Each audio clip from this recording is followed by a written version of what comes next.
Welcome back for our final portion of this mini series in regards to exploring that inner child. What I'm hoping, and the reason that I chose this picture, this was such a fun time.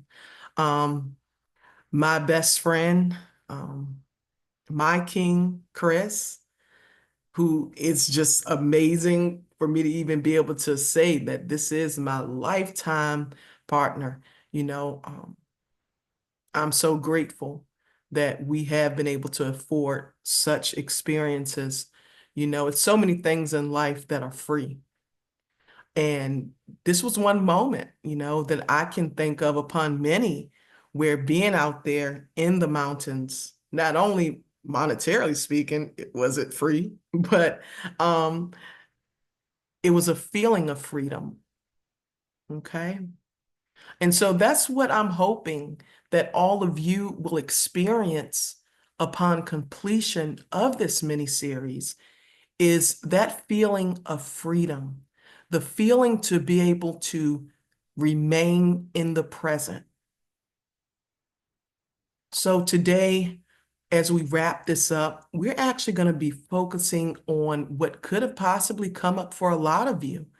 And that's that whole forgiveness piece, whether it looked like unforgiveness towards others, but what if it was something towards self? This barrier that has now come up for you, where it's like, yeah, I've connected to self. I, was able to acknowledge that younger self, that inner child. But now, I'm running into some shit that I'm like, damn, did I really do that? Why did I do that? What made me do that? Okay. So even if you didn't explore the first two parts of the series, I am hopeful that you will gain a different perspective on accountability versus self-blame. All right, so when we think of accountability, right, in its simplest terms, we're just saying that it's when we allow ourselves the space to be able to just take the responsibility for our own personal actions, right? What role or part did we play in a situation? All right. This means that once we do this, we can now switch gears because now we're actually putting in the work to really improve that overall balance. All right. That's what accountability, healthy accountability, will do for us. Self-blame. Self-blame happens, and it looks like when we begin to just criticize ourselves, we experience this guilt and this shame regarding the situation. And what it does is it really places, an outrageous barrier in the mind, almost like placing us behind bars, like prison bars that are not physically there, but they are emotionally and mentally there. Because it doesn't allow us to really learn and grow when we are consumed by self-blame, shame, and guilt. Okay. So let's go back to that accountability piece because it's also two different ways where we can look at this accountability, into which this may also cause some issues for us and just how we navigate. So if we are over accountable, it means simply that we are just taking on too much responsibility for maybe a situation and the role we play, like we said before, our part in that relationship. Okay. And so when this happens, it literally pushes us outside of all of the things that we typically did not even have much or any control over. I hope y'all got that. Okay. When we are over accountable, we have now gone way beyond, we just compromised all of our values. We are just taking it all on. And typically, We ain't even have control over the situation. So then we question ourselves, was this something that we maybe learned somewhere throughout our life and our experiences? Hmm? What does it look like when we exhibit under accountability? Well, if you thought about this and you came up with this answer I'm about to share, you are most certainly correct. This is when we begin to now turn all that is going on from self, the accountability, we deflect it onto others, which, if you guessed correct, which is blame. That's when we deflect blame onto others and we totally avoid taking any responsibility for our very own actions. How have we impacted others? We're avoiding all of that when we assume that mindset of under accountability. Okay? Over accountability and under accountability both prove to have such a negative impact on self, our growth, our overall balance, and just how we interact with others. Now, we're going to stay here for just a little bit because if we look back at that inner child, that under and over accountability could have potentially been gained and conditioned during that time, where it comes in more of a protective factor or a way just to simply survive, right? If somebody experienced any level of possible childhood neglect or abuse in any form, right? It doesn't always have to be physical, okay? Then we then take on an increased responsibility for others because that is a way we really tried to protect ourselves from, experiencing harm or the neglect and the feelings that were associated with it. Okay. But what about that child who experienced a lot of blame, shame, and just constantly feeling guilted and criticism from those that they were raised around or raised by? Their protective factors look like constant deflective behaviors of blame onto others.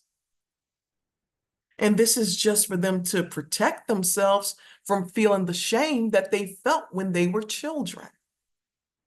I hope y'all are catching this. This can definitely be life-changing for so many of you.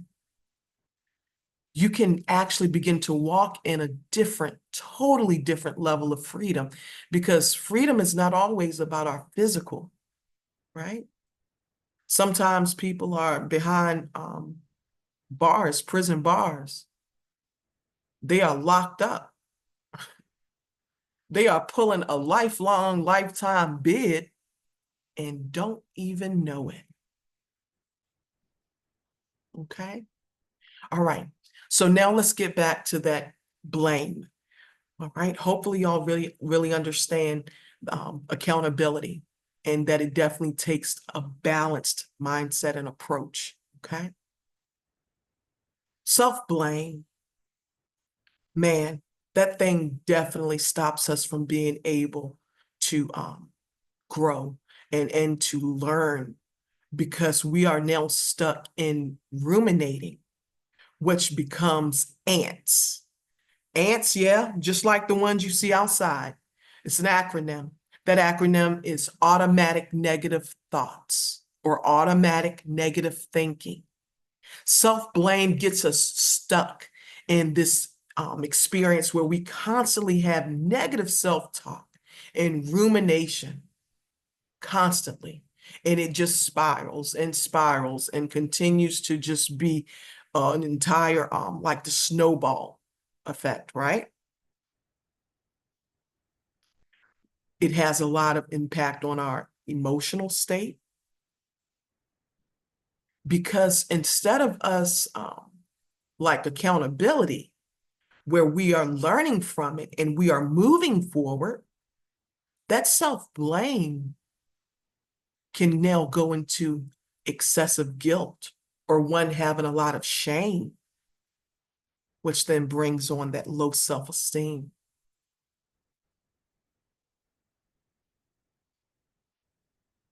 There are a lot of scenarios, I can think of that we can use to just say what it would look like.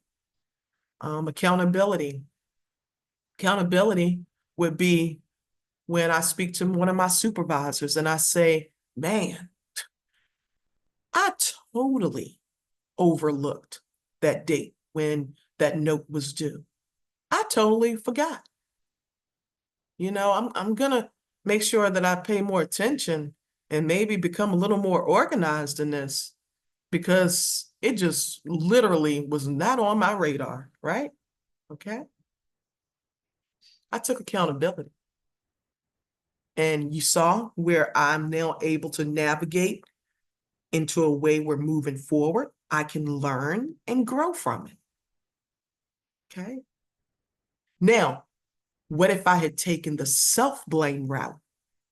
That would have looked like, damn, man, I'm sorry. I don't know how I did that. I don't know how I overlooked that. Um, it won't happen again. Okay. So that's the end of that conversation where I'm verbalizing what the situation was to my supervisor. Once I am back at my desk, here comes that self-blame that we talked about with the ruminating thoughts. My thoughts may look like, man, I jacked up like why do I keep messing up? I just mess everything up. I just can't get nothing right. Damn. Now watch this narrative that I begin to write. Man, if I mess up again, they might write me up. If I mess up again, if I keep messing up, then what if I get fired? Listen to how this is going to spiral, y'all. If I get fired, how am I going to afford to pay my bills? Oh man, then how are people going to look at me? Y'all see how that happened? That fast. We just went down an entire rabbit hole of negative thinking, false narratives, and what we're going to explore next, cognitive distortions.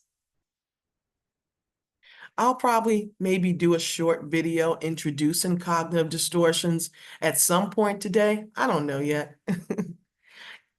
I hope that you were able to benefit from this video and just the information that was provided. I hope that some of you are going to experience freedom from the place that you've been stuck in for so long. I appreciate all of you for just stopping by and taking time and just listen to this conversation. I hope that you all have a wonderful day. And just always remember, we are all doing this thing called life for the very first time. Be gentle with yourselves, be kind to yourself, and be patient as you continue to evolve and grow. Peace and blessings, y'all.